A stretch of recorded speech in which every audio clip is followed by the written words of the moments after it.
Guys, welcome to the Eric T Conversation. I'm Eric T. Joining my guest and friend, Ben Hogan, out of California. He works for a couple of rehab centers right now. Right now, he works for the Unified Wellness Center, and they also for the Clear Life Recovery Centers in California, dealing with addiction and rehabilitation, all kinds of addiction. Ben, welcome to the show, man. Thanks for coming. Thank you, Eric. Good to see you, man. Good. You too, man. You too. It's been a long time.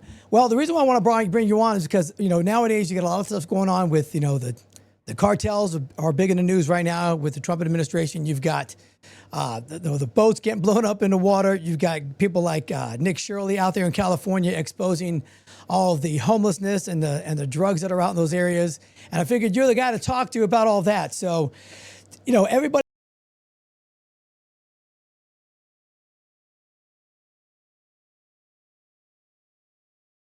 that gets into a recovery occupation usually has a story of their own. So I'm sure you have a story of your own and how you want to come in full circle to the point where you're actually helping people with addiction and getting back on their feet. So tell us a little bit about your story and how you ended up where you're at. Well, I would say the job I have is very fulfilling, and it does give me purpose. I love what I do. I never would have chose the job. I mean, I do think it's insane. I first was self-employed at the age of 22 with my cousin Jared. We started off a carpet cleaning business.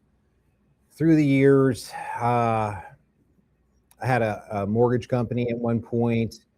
I did some subcontracting for construction work in Florida. And through all those years, we moved every single year. I never finished one school until high school. My parents made a deal with me. Once I got to high school, I could finish all 3 years. So I didn't finish one school year at one school until Satellite High. And you and I graduated together. Yep. And we kept moving back to Florida. We were always going back to Florida. And it taught me a lot because I could move. As far as business, I could do things that I needed to do. But I also learned how to get into all the fast lane, the drugs and the alcohol. And so by the time I was 32, I had heart surgery. Wow. And they told me I was going to die. And about 2 hours went by and they said, "We made a mistake. We can fix you." And Okay, I remember that's good to know. I remember signing the clipboard and I was like, okay, let's go. And by the time I was 38, when you have heart surgery, they'll give you about whatever you want. And I was working in construction at that time. I was climbing ladders in Florida. That was during the construction boom in Palm Bay. I was doing gutters and soffit. It was really good work. Hey, Ben, try to keep centered in the screen there. Try to stay centered in the screen there. Okay. And so by the time I was 38, I had about nothing. I was completely busted, completely broken, mentally, physically, and I had to go to rehab. I didn't have insurance. I didn't have resources. And so I ended up at not a private facility, but someone who took me in. And while I was there, they hired me. My first job in rehab was a cook. I made $10 an hour. And as far as, being a cook is a great job because, I needed protein. Yeah, free food.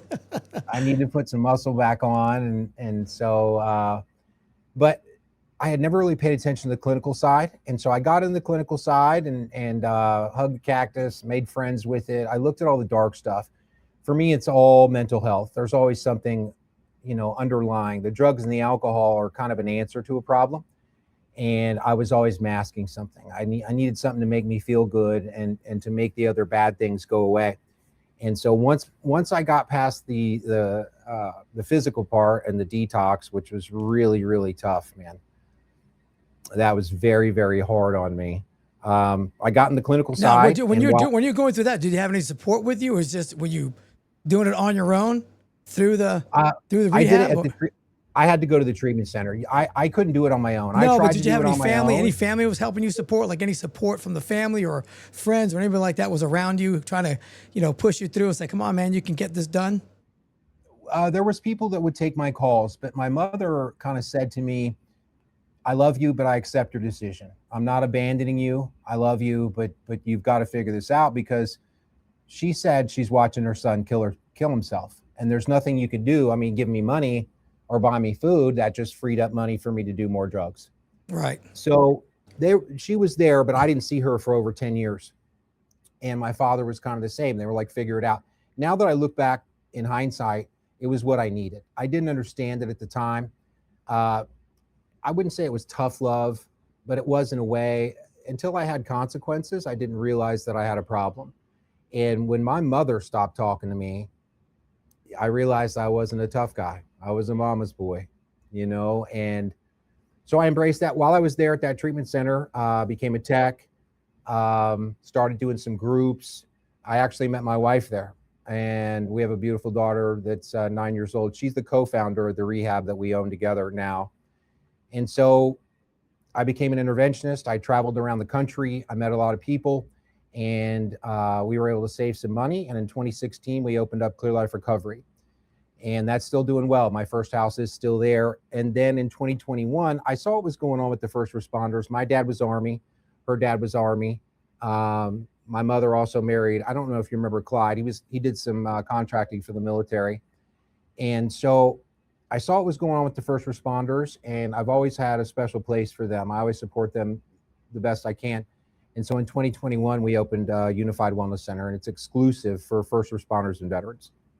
Oh, that's great. So when you were going through your recovery, what did you find that was the hardest thing for you to deal with going through that? Like relapse? Was that relapsing the biggest problem that you had, or not having people like, your mom says, hey, listen, man, this is life you chose. I can't deal with this anymore. It's, like all parents, they're like, they give you to a certain point, and they're just like, look, I love you, but I can't have you around me all the time, because this is probably breaking her heart as well, I would imagine. So when you're going through that, what was the toughest part you saw trying to get through all that? As I look back now, I realize I hurt the people that I love the most. But I didn't realize that then. I was in so much pain. You're so self-centered at that point, but your body, you have to have those drugs and alcohol. You've got to have that stuff. It like hacks the system. And does it change your brain? Is it rewire your brain, right? Oh yeah, it dictates that. What I learned from the clinical side, there's a holistic approach, and there's 3 parts to a human: the physical, emotional, and spiritual, right? Well, which dog wins that fight? The one you feed, right? So I fed the physical. Every 3 or 4 hours, I had to have it. I couldn't sleep. I had to have something. So the emotional and spiritual side, which is the mental health, that had to wait. And so I didn't use that. So by the time I got physically sober, I was probably early 20s mentally, if that, being generous, maybe 14. So it was very quiet. The whole world went quiet. I didn't want to talk to anyone. I was ashamed. I was embarrassed. It was very quiet. It was very, very lonely and very isolating. And by going to rehab, I was able to find some people. I went to 12 steps. I got a fellowship. I went back to church. I met some good guys that were struggling through what I was going through, and we built from there. So this is when you were you in Florida when you went to rehab, or was it when you were in California? Because how'd you get to California? So the first place I went in when I was 38, I was in Port Charlotte in Florida. I was 38. And when I worked at the rehab there, I got hired at a place in Michigan, and I worked in admissions up there for a big facility. And then I got hired as an interventionist in Indiana. In Indiana, I was born in Indiana. All my family's there. My oldest daughter was there. And so it was close to family. So it was, I say it was a God thing. The universe kind of worked it out for me. So I was back home, close to family. I was a Hoosier by birth, so it made sense. Then I met a guy and who owned a rehab, and we were doing some marketing for them. And he said, hey, come out and help me. And so in 2014, I packed up my U-Haul. I put my little Chihuahua in a cage, and my wife and I drove out there like the Beverly Hillbillies and went for it. So now, right now, you see all the, I don't know if you've seen some of the stuff that Nick Shirley did, that guy from the kid on the YouTube channels that doing all that. Amazing. I'm watching that stuff in California, San Francisco, and they're handing out needles, stuff to help these addicts grow, continue doing their addiction without really getting them any help. What is that about that you see in California? Do you agree with that? Is that a problem for you guys that are trying to get people off that stuff, that they're like, hey, listen, you can get a little bag of goodies and, you can just keep on trucking? Yeah, I saw they had a vending machine, like you're saying, bag of goodies. There's vending machines in New York where you can get those things. I mean, it's a Band-Aid approach, I guess. For me, it's someone that doesn't understand the whole nature. Some people would say to me, hey, Ben, just stop, right? And my mom would say, just stop. It's like, oh, I hadn't thought of that. I didn't have the ability. My addiction, some people can stop. We say there's 3 types. The first type can stop when they want, like my mom. The second type, probably a guy like you. Something happens or somebody says stop and you can. But for me, no matter what, I was unable to stop. So I guess if the person is reserved to doing those things forever, sure, give them some clean needles, maybe. I don't know. I know when I go to 7-Eleven or something, and I learned this in 12 steps too. If someone needs a drink or something, I still buy it for them, dude. Yeah. They need cigarettes or booze, and they're outside on the street and it makes their life better. There's no old addicts though. There's no old addicts, right? No, sir. No. So what's the biggest drug that you've seen right now on the street that people are coming to use to see you for? Well, the biggest problem out there is fentanyl, and that's the boat's blowing up, like you mentioned. That I got out right before fentanyl. I did fentanyl one time, and the only reason I didn't die and the reason I didn't call the ambulance is because I was young. I was probably 34, 35, right when fentanyl started coming out. And I was close to death, but I was young and in shape. And I was like, do not call the ambulance. I probably should have. Like, if it was today, I'd either be dead or call the ambulance. So fentanyl is the scariest one. But we deal with, I see a lot of alcohol, a lot of pain pills, benzos. It's all across the board. We also deal with process addictions too, though, because for me, it's all mental health. People will call and say, oh, Ben, I don't have a drug addiction. But, process addictions can be codependent relationships, gambling, shopping, sex, things like that. So it's all mental health for me. So when you go try to help somebody, do you try to find the underlying issue with their mental health, something that's, something jacked up with their life somewhere along the line that kind of like, okay, they're like, wow, I never really thought about that. I didn't realize that was really my problem to begin with. Is that how you focus on it? Absolutely. Once you get the body physically stabilized, then you can get to the other side. So let's say you come in for detox and it takes 7 days. You can just hang out at the house. The house is beautiful. It's got a pool, sauna. We have a chef, cold plunge. Do everything you can to get that body moving. I have a gym on site. We have boxing class on Saturday. We bring in breathworks. Our breathworks guy is actually the guy that played Hobie on Baywatch, Jeremy Jackson. Okay. Yeah, he comes in and does breathworks. He's really embraced the lifestyle recovery. And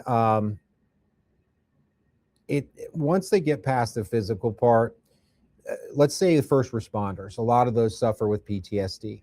We have to get to the underlying issues. The drugs and the alcohol aren't the problem. They're an answer to a problem. So the clinical, once your body is physically stabilized, clinical can go in and figure out what that underlying issue is. For me, it was some childhood stuff. A lot of guys have childhood stuff, whether it's abandonment or parent issues, but it's usually one core issue, in my experience. And then you learn either coping skills, life skills, a way to deal with it. It affects everybody. Yoga, it affects everybody, right? So, I mean, you're, white, blonde hair, blue-eyed kid with a body full of muscles, played football, surfed, and all of a sudden, got you too. So it really doesn't matter where you come from. It just, it gets everybody, anybody. I guess no one's immune to getting some form of addiction somewhere along the lines if they're not careful. I've done interventions on every walk of life, from police to I did a guy that worked for the DOD on rockets. He had top secret clearance. Farmers, mailmen, scientists, doctors. I did an intervention on an eye doctor in his office, and he couldn't even stand up. He was so drunk. How does the intervention work? You see that stuff on TV, right? They put the people, their families around their little circle. The dude walks in, he was not expecting the whole family to be there, and then they're surprised. Is that a typical intervention, or are there different ways to intervene with somebody who has an addiction? Our model is we meet with the family the day before. Okay, so we don't tell you. So if I was intervening on you, it'd be a secret. You wouldn't know. I would want the people that love you the most, the people that knew you before, because everything bows to love. And addiction is an emotional operating basis. What's the most powerful emotion? Love, right? So I want everyone in there that I can focus in on your heart. I can focus in on your heart. So I meet with the family the day before, and we educate. We have a little workbook. We educate on 3 topics: enabling, healthy boundaries, and manipulations. I teach them the language of an addict. I teach them the limitations. I teach them how to increase their willingness, how to guide their decisions, because all their decisions are based on comfort. Right. They can only go so far. And so if we can do that, we can guide that, we can increase their willingness. So now they're taking part and they're thinking it's their decision. So that usually takes 2, 3, 4 hours. We go through the workbook, we identify, we stick together as a team. Now that team makes decisions for the next year under our guidance. Okay. Right. And as far as my position as an interventionist, I'm not emotionally attached. I can look at something and say, man, Eric's full of it. Right. He's manipulating you. He's using you. I bet you that happens a lot. I'm sure that happens quite a bit. Yeah. They think they're smarter than everybody else. Absolutely. And they're manipulating the family, but it doesn't work on the outside. It doesn't work at court. It doesn't work at their jobs. How is it working on your family? So day one is the workshop or family day. That's the most important part. Then the intervention usually is no more than 2 hours. Usually the statistics are about 60 to 70% go within the first hour or two. The other 15 to 20% go within a week. And then the only 5 to 10% that don't go are 55 and older and don't have resources. Okay. Or I'm sorry, they do have resources. If you're over 55 and you have money, that's a tough one to crack. Okay. So when they go to the intervention, then from there, when you have the intervention with them and the family and friends or whoever it might be, what is the amount of people that actually like, you know what? You're right. I'm all jacked up. Let's do this. Or do you get a lot of them like, you know what? I don't need this. I can handle this. I can stop whenever I feel like it. Well, if it's done properly, we write down all the objections, all the things. I would say, Eric, if it was your brother or someone that you knew, I would say, you tell me everything he's going to say, and you're going to know. So we're going to write all those down, and we're going to have answers for those. We're going to overcome those objections to make it comfortable, because they make decisions based on comfort. How can I change their universe to make their decision making to where treatment is now the most comfortable option? So we just move the pieces around to where their lifestyle is now more uncomfortable. Okay. Because for some reason they're continuing their lifestyle, even though it's uncomfortable and crazy to me and you. There's a reason there. There's some sort of enabling going on. There's somebody that's sponsoring that, that's making that comfortable for them. So addicts don't want to be uncomfortable. So how can I make a situation to where their lifestyle is now uncomfortable and treatment is comfortable? Now they'll make the decision on their own. So if it's done properly, and in the intervention, I don't have the families talk. They read letters. The only one that talks is the interventionist. They read the letters. It says, Eric, man, when we were kids, you stuck up for me. When the kids were trying to beat me up, you looked out for me. You were the best big brother in the world. Right. Last week, I had to break into your apartment and find you half dead. You said you would get better. You haven't. Please accept this gift. I want my brother back. Love, Ben. And that's how the letter writing goes. And I'll usually have the last person to read the letter is the most impactful. For me, if it was an intervention, my mother would have read last, because she has the most emotional leverage. Okay. But the person that has probably the biggest bond or the most influence on the person, they go last. Is that how you look at it? That's the way I've always done it. I want everyone in that room that loves. So if I can get 3, 4, 5 people that can focus in and know your heart before you did those drugs and alcohol, I got you. Okay. Yeah. So you talked about how, your house is awesome. You got a cold plunge, you try to get them, physical fitness. So is it all about mind, body, and all that helps people get through the recovery instead of just sitting in classes all day and talking about why they shouldn't do drugs? Yeah, I don't focus in on the drugs.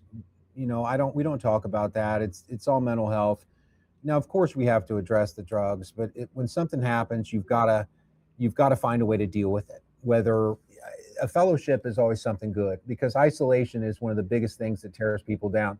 Anyone that's had struggle with addiction will tell you that they isolate. You couldn't find me. I was hidden, right? So now if I start to act weird or I haven't been around, I have a few people that'll call me and be like, "Hey man, are you okay?" It's stick with the herd, stick with the herd theory.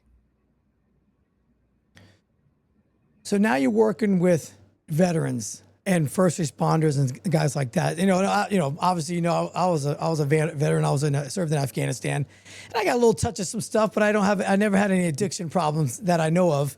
I'm sure other people could probably say I have something going on, but so you're working with these guys.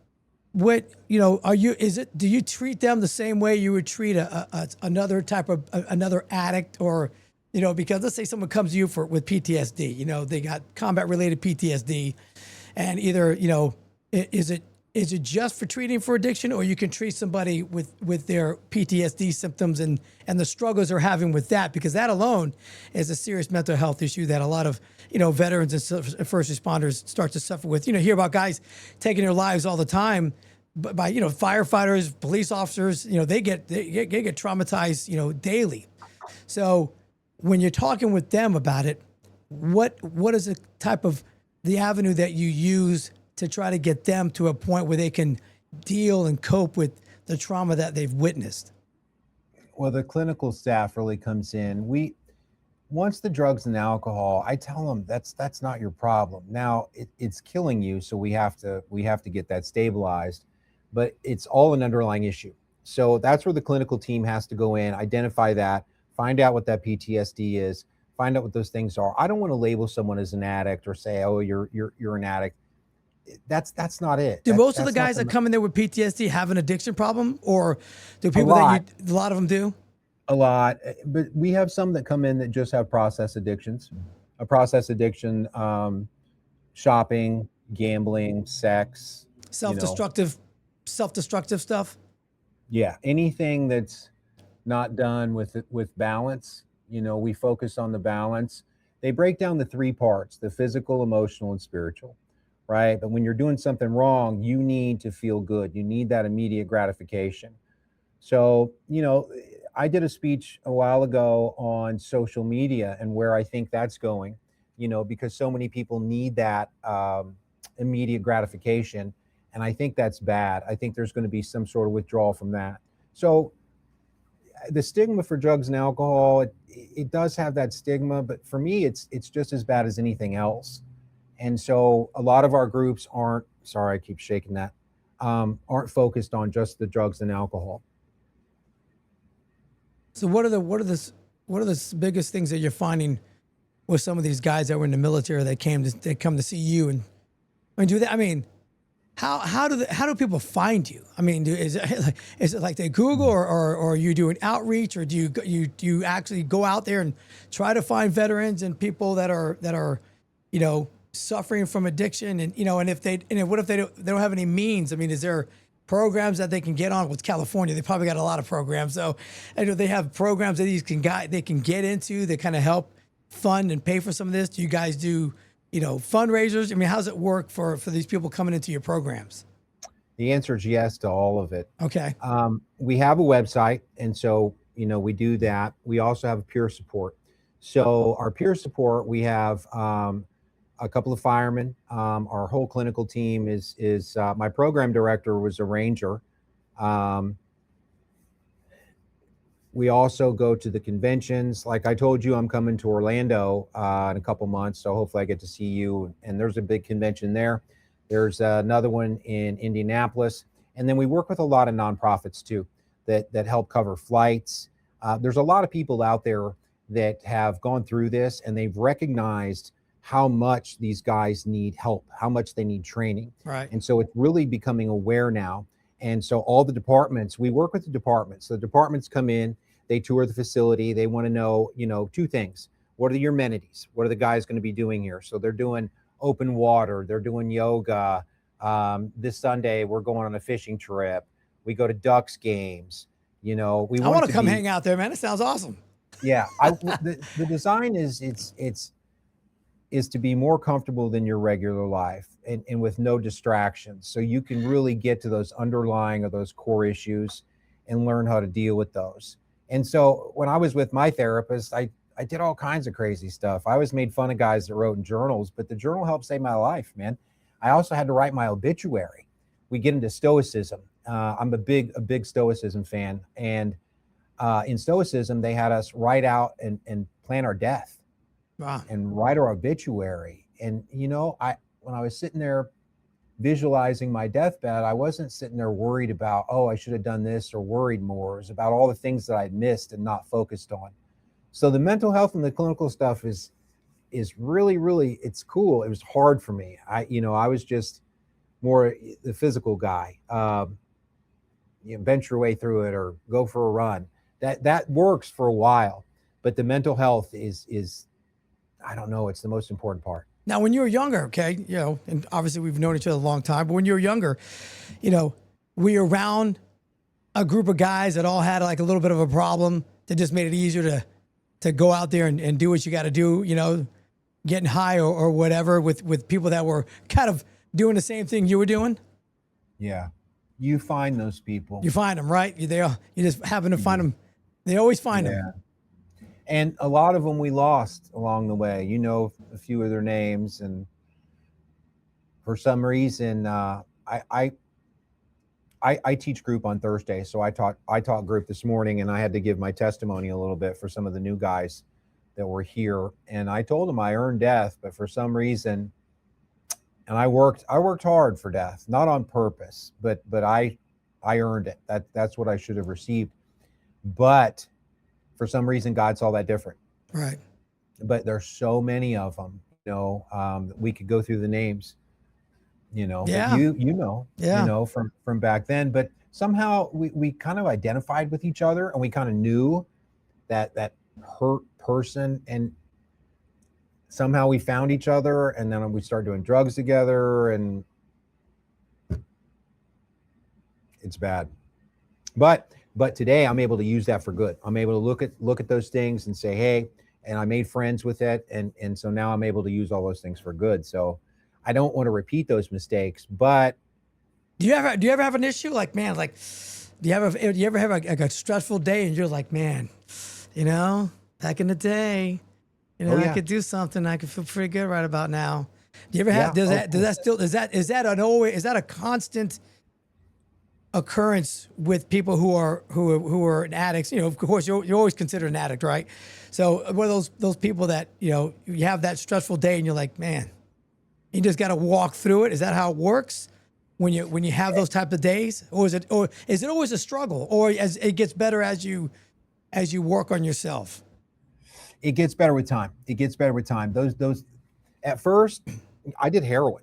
I did all the bad stuff, man. And that black cloud is right here for years. That black cloud followed me around for 2-3 years. And then it'll show up every other month, right? And then every other so-and-so. And then depending on where you are spiritually and emotionally. But now by working with my therapist and taking part, and I still go to 12-step meetings. I mostly it's a bunch of guys that I like and the fellowship.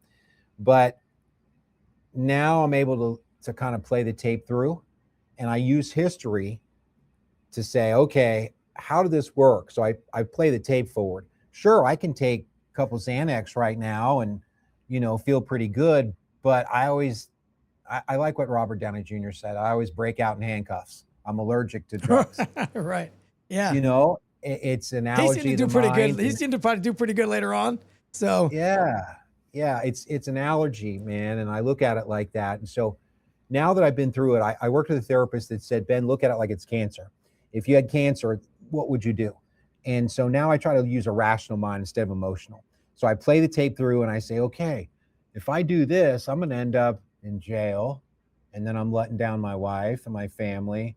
I'm able to get that back in. Right. But at first I had to, I stayed in sober living for 13 months. I lived in a sober living environment for 13 months. What is that?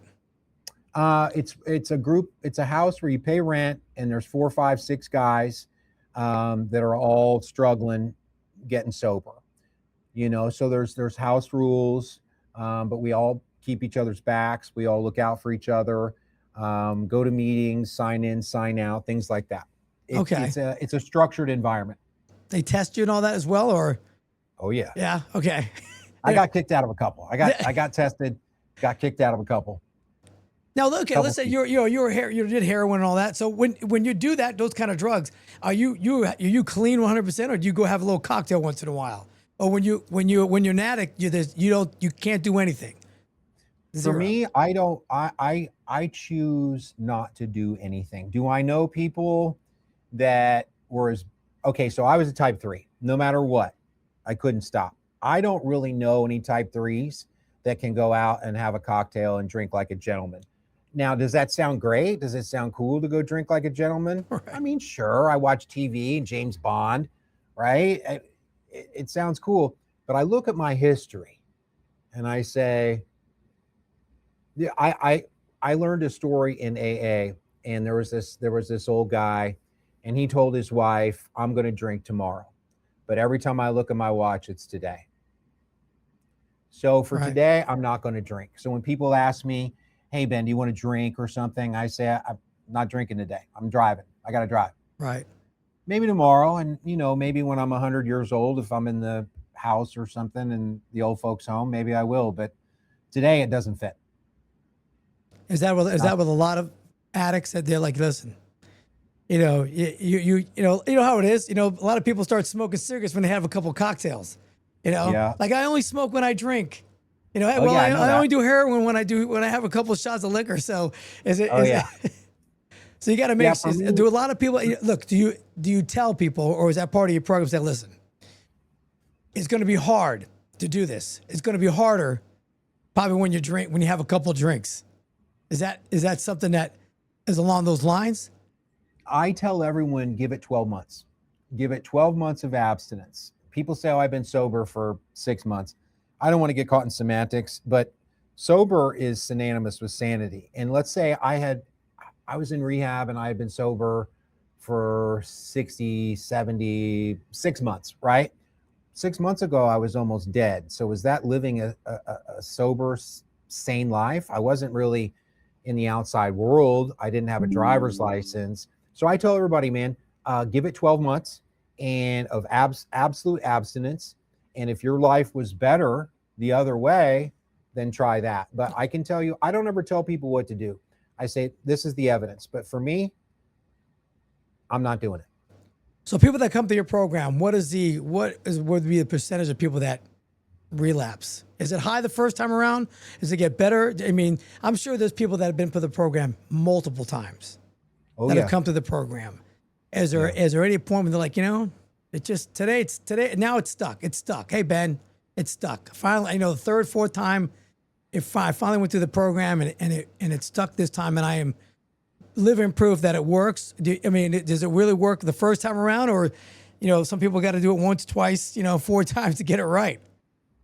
I always tell them, look at the evidence. If it was cancer, here's your treatment plan. Anybody that says they're going to do it in 30 days, all the evidence says no. So if you have cancer and your doctor says, here's your treatment plan, right? You have to go through all 4 levels. So you go through detox, residential, PHP, and IOP, and then you do some sort of sober living. So if you want something based on long-term, you need a 12-month plan. That doesn't mean you have to live at rehab for 12 months. I always suggest 30, 60, 90 days, live at rehab. Then afterwards, do either sober living, use a therapist, and then throw in some AA too along the way. But have some sort of structured program for at least 12 months where you're accountable and responsible to someone else other than you. And then after 12 months, I was able to start trusting myself again. Because once I got sober, after a couple days, or I don't know, a couple months, I put a little bit of weight back on. I got back in the weight room. My Right. triceps started. I had little triceps and biceps coming back. I'm like, dude, I'm cured. I was more dangerous than ever. My mind was more dangerous than ever. So all the long-term data and all Why the is that? Why long-term was it more dangerous? Why was it more dangerous? well, I hadn't used my brain, and so a lot of things that addicts say. The most dangerous part about that is that we believe what we say. Okay. Right? Why do I keep relapsing? Why? Oh, I can do it on my own. Right? Well, why haven't you? Why do so many people relapse? So all I try to do is help identify. I was a type 3. No matter the consequences, So I what's a can't type 3? stop. Go. What are the there are different types? What's a type 3? You said it a Well, couple times. we break it down to the 3 types. The first type was my mom. She could stop whenever she wanted. Type 2, let's say when you're in the military, your commanding officer or your wife, someone says, "Hey, Eric, knock it off." You knock it off, right? I'm a type 3. It doesn't matter. I can lose my house, my car, my job. I can't stop. I don't have the ability. I was a type 3. So for me, I can't. I don't entertain it. There's no reason to. But hey, tomorrow it may be different. But for today, I can't. And what they teach you in recovery is we can control the day, and not to go biblical, but that's what the Bible says too. You know, the flowers and the birds have what they need, and Right. tomorrow will take care of itself. And once you and 12 steps, they say one day at a time. And at the beginning it was 1 second at a time, 1 minute at a time. And as you keep going, it gets better and better. So how long have you been sober now? How many years? I got out when I was 38 and I'm 53, but I fell apart 2 years ago in June, and I was able, and I went back to treatment. I was able to do that, thankfully. It was over money. I had gotten complacent. I had the American dream. I wasn't very wealthy, but I had everything as far as wealth you would consider, Right. family and comfort. I had some money, and I just got complacent, and so I was hiding. I was able to do that. I own my own company, right? Who's going to tell me what to do? Right. You get it. Who's going to tell you what to do? Right. I'm unhireable And these days. I couldn't work for anybody right now. Like, man, amen. put the clock. You crazy? Yeah, amen. And so that's a two-edged sword, though. Yeah. And I didn't respect it. I didn't honor it. And so God needed my attention, and he bonked me on the head. And I'm at my bed, and my program director, my executive director, he was a police captain. Shout out to Captain Rob if he sees this. I was just talking to him. I look up, and I'm in my bed, and he's standing there. I'm like, oh gosh, dude, where am I going? And they got me on a plane and got me out of there. And they supported me. But that was the difference in this time, is that I had a fellowship. I had people that still believed in me. I hadn't burned down everything. I wasn't doing heroin and things like that, but I still was doing things that were not good. So Right. it's just the same. Oh, sure, my doctor gave me the script. Well, that script's supposed to last you a month, Ben, Right. not 4 hours. Right. It's Yeah. like, where's your script? You just picked it up. I'm like, Ben's throwing himself down a flight of stairs. yeah. And then that kratom, because from the lifting weights and the heavy days, I had to get a new hip. Well, before that, I found kratom, and I don't know if you know too much about No, kratom. I don't know. I've never heard. What is that? Okay, so kratom is from like Thailand. It's this plant, and it has medicinal purposes, and it's been used for centuries, right? And it does help, but it also has a natural pain relief effect, and its natural sense. They use it down in Mexico and stuff. I believe that it could have good medicinal purposes, but you can get some, backstreet chemist who figures out how to manipulate it. Now they sell it in the smoke shops everywhere. Wow. Okay. And you can buy it everywhere. You can go in 7-Eleven, smoke shops, and before you know it, that stuff got a hold of me. Now they have some stuff that should be illegal, and I don't know how it's still out there. And I know in Newport Beach, where I live, it is illegal. They outlawed kratom. I can't tell you how many people I've seen come through here detoxing off kratom. It is something else. Now, is that was it a pill? Is it a plant, or you smoke it? How does it work? So when I went to Thailand, they grow it. It's a plant. It's a leaf, and it's from the caffeine family. and they sell it on the side of the road over there. So I guess it's like a stimulant, Yeah, big time. but that's how it's supposed to be used, Right. right? Okay. Here they break it down, they alter it, they put it into pills, they press them, and it's the, if I had to compare it to a drug, it would be Oxycontin. Okay. Wow. Yeah, I mean, it grabbed a hold of me like Oxycontin did.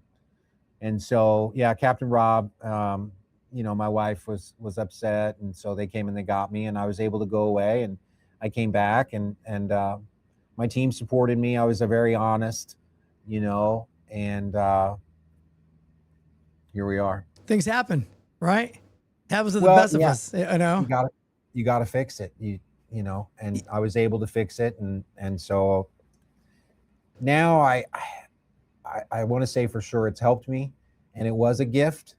But you in Stoicism, I don't know if you know too much about Ryan Holiday, but Ryan No. Holiday wrote a book called, oh God, you'd love him, especially military, dude. All my groups are on two things: the 4 agreements, it's Toltec wisdom. It's written by Don Ruiz McGill, and there's 4 agreements, and it's be impeccable with your word, always do your best, make no assumptions, and take nothing personally. Okay. And if you can learn those 4 principles, when a guy flips you off in traffic, you're bulletproof.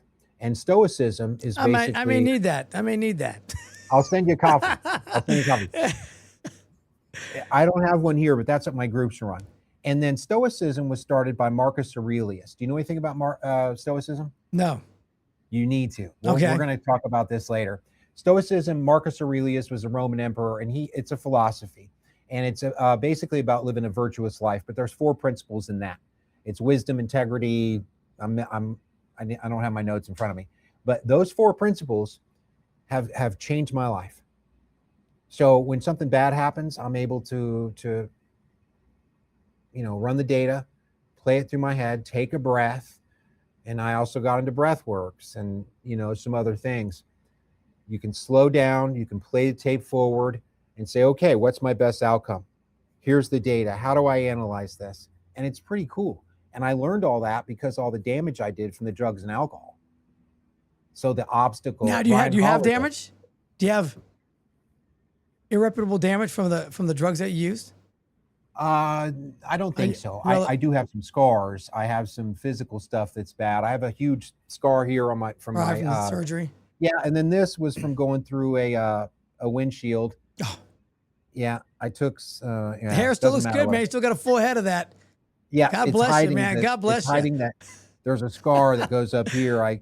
That's why God let you keep that hair, cover that up, man. Hey guys like you, Ben. Hey guys like you, all freaking hair, man. Oh, yeah. You had it when you were 14. You still got it now. I've been lucky. I've been lucky with the hair, dude. I've been lucky. But with Stoicism, and Ryan Holiday has really championed it today. Look him up on YouTube, Instagram, and he wrote a book called The Obstacle is the Way. And I kind of tie that into The Mandalorian. Did you watch The Mandalorian? Yeah, I watched a lot of those. A lot of the series. This is the way. Right. So okay. The obstacle is the way. The way that we break that down is every obstacle is an opportunity. You may not see it now, but on the other side of it, you can use it for good. And so the obstacle is the way. He wrote a book about it, and I view everything that way now. Something bad happens, and if it's 4 or 5 o'clock, I say, is this something I can fix today, or is it something that has to take care of tomorrow? Okay, it's a tomorrow issue. What can I do right now? Control the controllables. And that's why I love working with the first responders so much, because their brain works that way, but they're programmed a certain way too. That's that double-edged sword. And it's like, no, we help you. Well, who helps you? Right.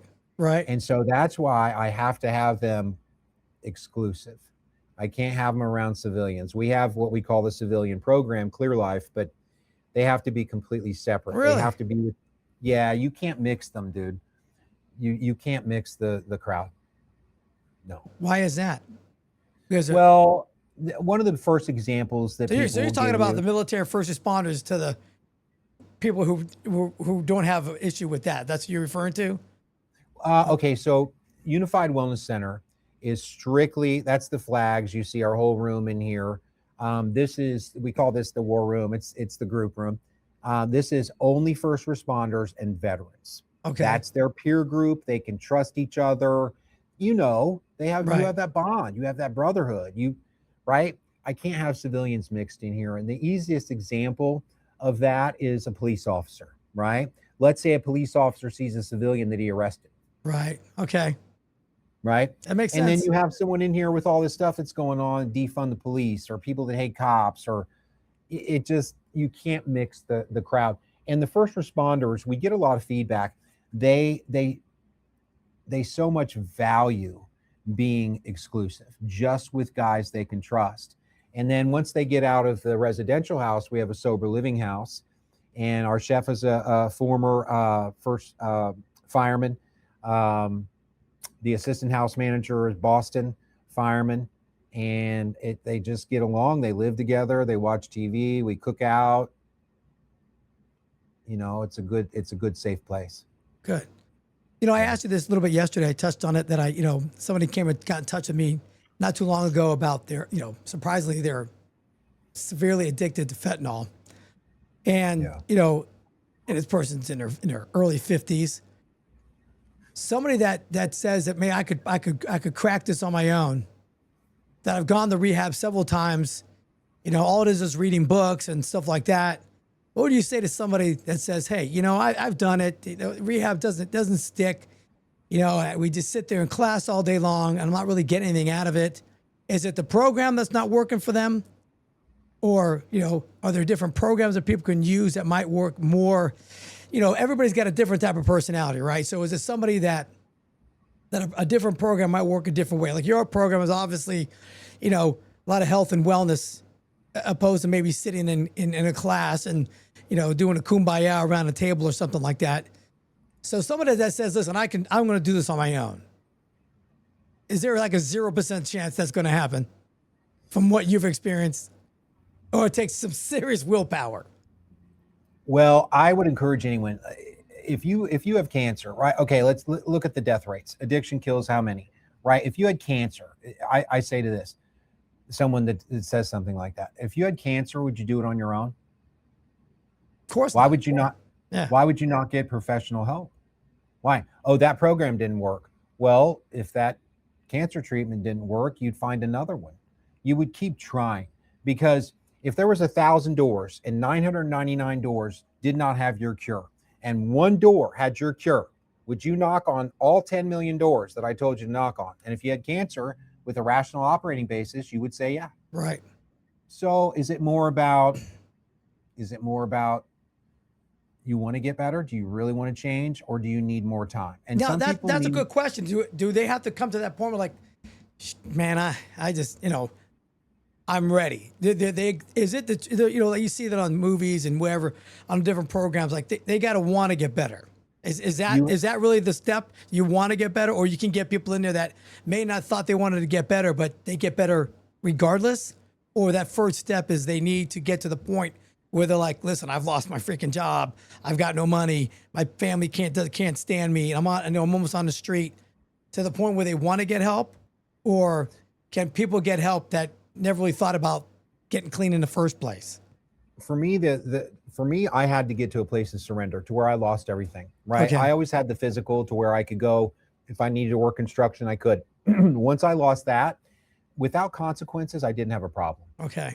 Once I had consequences, right? And so many families rob their family members of consequences. Well, Ben, I got to feed them, right? Well, if you feed me, I'm going to use that money to go buy heroin. Why don't you just buy me heroin? Right. I'm not saying do that, but that's what you're doing. That's enabling. So basically, you're loving me to death.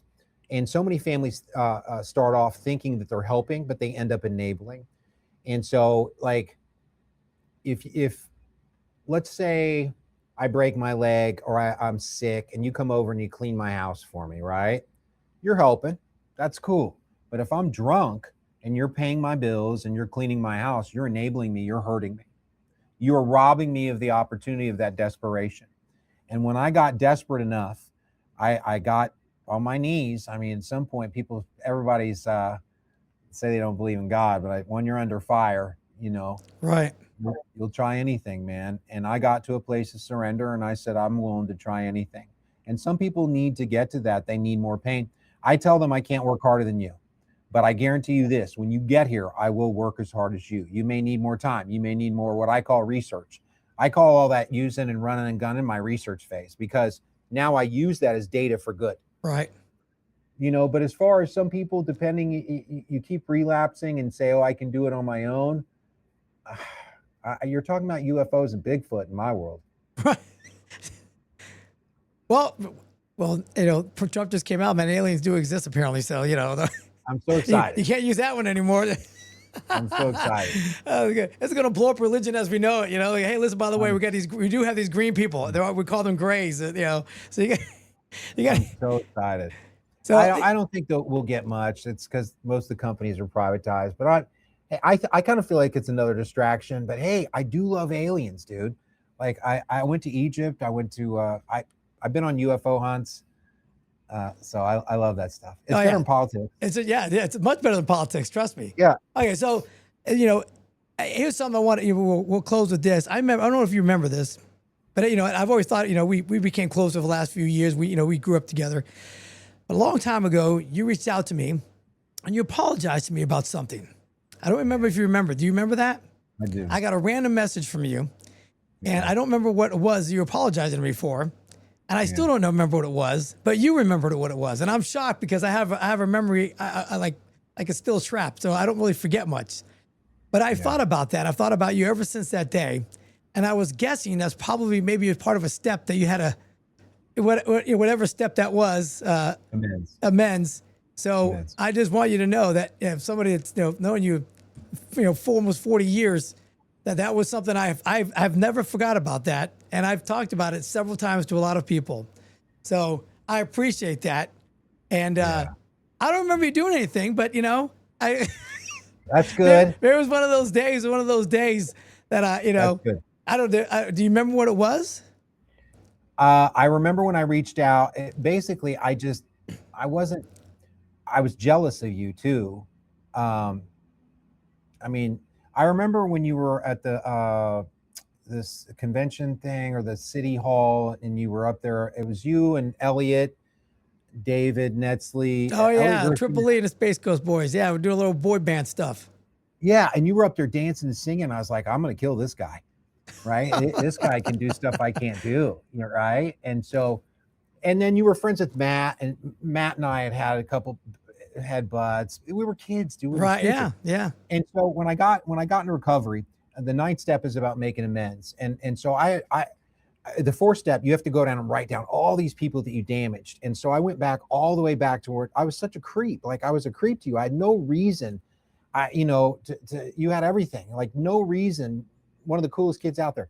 And because of my ego, I appreciate that. Yeah, I was jealous. And I could have learned a lot. And it's like, dude, I wasted time. And then so when we reached out and became friends, I had written that down on my 4th step, and your name was on there. There was a lot of people. So in the 9th step, you just reach out and you make peace. You're like, hey man, and most people don't want to say sorry or hear sorry. They just don't want you to do it again. But also it was so liberating for me because I can go back and make peace and say, hey, Eric, dude, it wasn't you, it was me. Right. And so if you don't remember, that's even better. But that's part of the process of recovery. And it's so liberating. And it frees me so much. But I remember in the gym, you were with Schreiber and we were at Delora, and Schreiber was sticking up for you for something. Right. I had done something to you. And you remember Matt at the time, he was benching 200 and something pounds. I know, he could just sit up there and put up 200 pounds any day, twice on Sunday. I mean, it was crazy. He was just built. And we were in 8th grade. Yeah, he had crazy strength. Yeah. 7th grade, and he had that chest. And I was up in the stands. I was sweating with Garen and maybe Josh. I don't know if Josh was up there or not. Josh Wood. Right. And I know Garen was up there. I remember. And so I had to like stick up. I was like, no. And I remember Schreiber was like, I'll work you. But it was something I had done to you. Right. Yeah. Him and I were thick as thieves, him and I back then. I miss him a lot too. And he got sucked into that. I don't know who, he had a really addictive personality. He was like a chain smoker, and, and he came out of the Marine Corps after 8 years, and worked for the post office for a little while, and then kind of became a contractor for a little while, and then just for some reason, with 36 years old, he had a roommate, and he decided, hey man, let's let's do a little of this, and they snort a little something, and a guy that's addicted to cigarettes, chain smokes, probably shouldn't be doing any hard drugs, and that was it. No. That was it for him, and I was shocked when I found out he did it, because I mean we were clean as little angels back in the day. We had a couple beers back in the day, but nothing like that. So someone that I've known, most of my whole life, and to him get to that point. How old was he? 36? He was 36 when he started. And he opened up to me a lot. I went and got him into the VA and got him to the VA facility, and he was able, I don't know if you remember too much about this area, but with Cocoa, where the VA rehab kind of homeless place is at. It was like apartment complexes, right? And it's right there on Fisk, and on 520 and Fisk, where you walk out of the condo and the apartment complex, and you get anything you want there, just 20 feet, hookers, whatever you want, right there. I actually know what you mean. Yeah. So he was, he was like, Eric, man, he goes, I get it. As you walk out of the door, this is a terrible place. It's a terrible place to put it for guys that are recovering addicts. So, unfortunately for him, it just didn't work out for him. And it took his life, about, like 10 months after our 20th reunion. And, and it's one thing, and I have to say this before we go, that, parents that, separate themselves from their children and, their adult children, whenever they get onto the stuff and they cut them off. And I look at his parents once in a while. I go see him every few years. I'll stop by, and as jacked up as he got and bad things that he did, they would do anything to bring him back. They would do anything. So, I try to tell people, if you have somebody that has addiction, don't write them off. I know it sucks. They've stolen from you. They've done all this, but down the road when that person is no longer here, and it ends two ways. You either get clean or you don't make it. That's from what my experience. You experience that a lot yourself. People either get clean or you die. And there's no old drug addicts walking around the streets at 85 years old, still doing heroin. So I tell people, look, don't give up on them, because if they're not here, you're gonna wish you did more to get them there, to be in your life. When I became an interventionist, I teach people about healthy boundaries, and you're either loving them to recovery or you're loving them to death. Okay. And so many families, I don't believe in tough love, because everyone's like, oh, just cut them off. Well, if that worked, jail would be the most successful rehab. That tough love stuff isn't there. You've got to understand the mind of an addict, and you've got to know how to love them into recovery. Now, that doesn't mean enable them, but it also means healthy boundaries. You've got to have some healthy boundaries. And so, but if you understand the manipulations and you can no longer manipulate me, and I have some healthy boundaries, and I'm not enabling you, now I'm changing the variables that are allowing you and the part I'm playing to love you to death. Now I can love you to recovery. That's your best chance. And so that's why when I tell families, I said, if you haven't done an intervention is an insurance policy. It's for you. It's so you can get your life back, because play the tape forward in 6 months. Could your son die? Yes. Right. If he dies, you can say you did everything you could. You educated yourself on the operating basis of addiction, and you did everything you could, because so many families are just like, oh, just stop. They don't understand the operating base of addiction. So if any families are out there, educate yourselves, do an intervention. Tough love does not work. It does not work. So the intervention, you would think, as a family that's having somebody going through this, is it the final steps that you could say, okay, we did everything we could at this point to save our son or daughter or whoever, and that then you can I guess maybe you can I guess you're always going to probably have some guilt, but maybe you can have a little less guilt, realizing, listen, we did everything we could. We had an intervention, we talked to him, let him know how much we love him or whatever it is, and then kind of a point where that person needs to make that decision whether they're going to get better or just blow off their family for the rest of their life. I guess that's kind of where it comes down to. Well, I teach the families that you have to basically say, we write a bottom lines letter, and it says, Eric, I'm not abandoning you. You're my brother. You're my friend. I love you. I'm accepting your decision to choose your lifestyle over me. It kills me. I'm losing my brother. Now, if you want to get better, here's the lifeline, right? Once you're in treatment, I will be there and I will help support you. but I can't watch you do this anymore, dude, because it's killing me. So it's your decision, not mine, right? And so when families do interventions, I tell them that I can't guarantee you. People, oh, Ben, what are you going to do? How are you going to fix him? We've done everything. I can't guarantee you he's going to get better. What I can guarantee you is this: if something bad does happen, which is already happening, Right. you say you've done everything, but you haven't done this one thing, you can have your life back. And you can say, I did everything I could. That's the only guarantee I can give you through the intervention. That's it. I build a team that works together that's based in love, but they are now educated and they are empowered because they understand the mind of an addict. How is a mind of an addict running wild through your family? They can't do it at work. They can't do it at the military. They can't do it at court, but they can do it to you. They're using your emotions against you. That's limited. That's not a strength. So how can we change the universe? How can we change those variables to increase their willingness? And sometimes it's giving them the gift of desperation. I needed those consequences, but you know what? If you're my brother and you're paying on my bills, you're robbing me of those consequences. Okay. You're supporting me. You're making my lifestyle of drugs and alcohol more comfortable. Now you think that you're helping me, but you're loving me to death. It's a crazy job, then. I like that. That is what happens. They love them to death. You know, you keep providing for them and giving them money for the food. Yeah. And they go get high with it. Yeah, you are. You're loving them to death. So the last thing, if somebody watches this, and hopefully some people will watch this, if you're an addict and someone's watching this, they happen to catch this last clip, what would you say to somebody who's struggling with addiction right now? For me, if you're struggling with addiction, I would not do it on my own. I've looked at all the evidence. I tried. I did my research. I had my test group. I had my control group. I used the scientific method. And I said, I will beat the odds. And I couldn't. I absolutely couldn't. And so when I got in, I looked at it like it was cancer. Someone said that to me. What's my highest chance for success rate? Now, if your goal is long-term sobriety, to get your life back, then why would you not get professional help? If your car breaks, are you sick? Oh, I saw something on YouTube? Or do you call a specialist? Right. You know, there's nothing wrong with being human. We all have issues.